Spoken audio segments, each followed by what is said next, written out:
TVR is not a name associated with restraint, if you know of them at all, that is.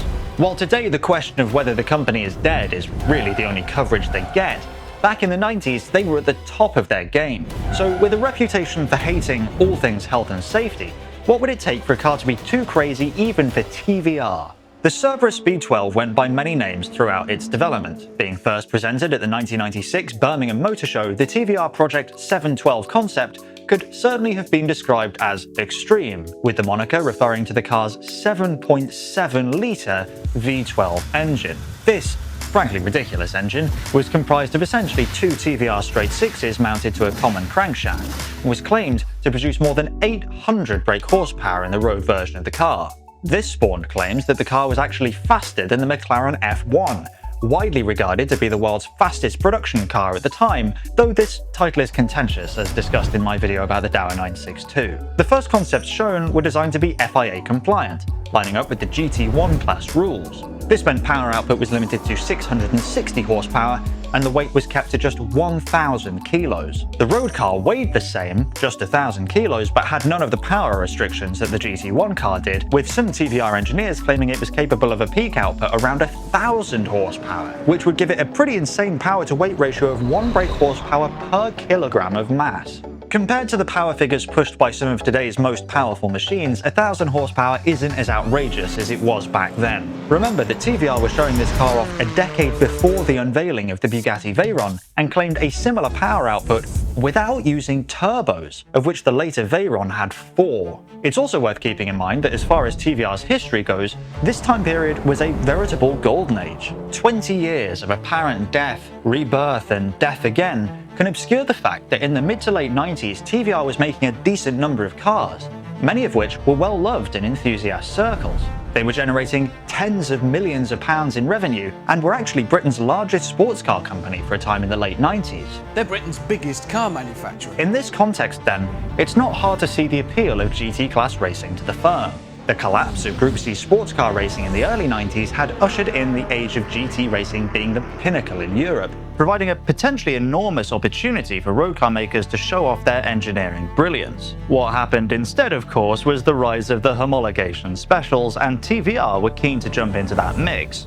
A couple of years after its debut, Project 712 was, somewhat surprisingly, alive and well. By now, the car had been renamed to the TVR Cerberus Speed 12, and the racing version was now the Speed 12 GTS. TVR's racing ambitions with the Speed 12 had never been a secret, with noise being made about a Le Mans run right from the very start.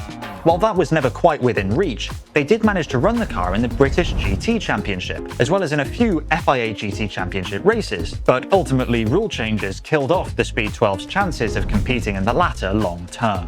They won races in British GT though, but were often undermined by poor reliability, making it difficult for them to turn flashes of success into anything longer lasting. Really a shock for such a rock-solid mark as TVR. Scrambling to ensure they had something to show for the years of development and the costs undoubtedly incurred along the way, TVR very quickly got on developing the road-going variant of the Speed 12. By 2000, 4 years after their unveiling their not-so-world-beating race car, TVR had finally finished developing what was, if we're being honest, quite a silly road car. This silly road car was now the project's primary load-bearing component though, as racing success had fallen like sand through their fingers in spite of some flashes of pace. So to drum up interest in the car, and therefore hopefully make some sales and claw back some of that investment, the company made big claims about its performance potential, going so far as to claim an unverified top speed of 240 miles an hour. The Speed 12 road car caught the attention of enough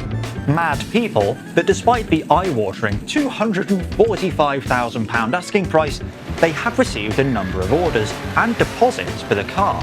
All that was required now was for TVR to, well, make them.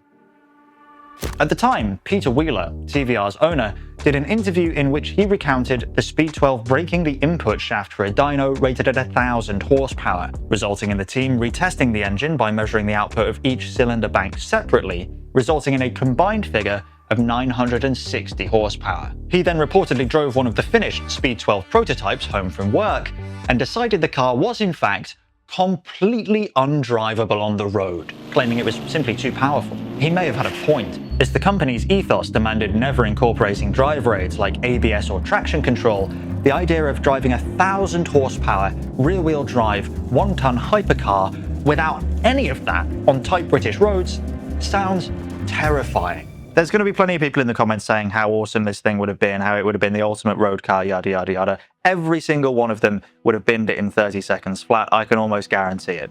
Just like that, the Speed 12 was dead. Deposits were returned, production plans cancelled, and prototypes broken down for parts. In 2003, TVR decided they would rebuild one of the prototypes and rebody it with a shell from the GTS and sell it to an enthusiast, which they did. This car sold in 2023 for over £600,000, which for my American viewers equated to more than $750,000 freedom bucks at the time. Was it actually faster than the McLaren F1? Well, the company never properly tested that, so I'm going to charitably say that we may never know.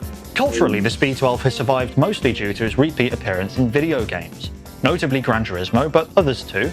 Like in real life, the car has a reputation for being pretty ridiculous and not really falling in line with other cars in its class. TVR has phased in and out of existence in the years since, active in the early 2000s before going bankrupt, and then more recently returning with a promise to have cars in production by 2019, which expectedly never happened. That was a fair while ago now. Though a dwindling few cling to hope that they might return again someday.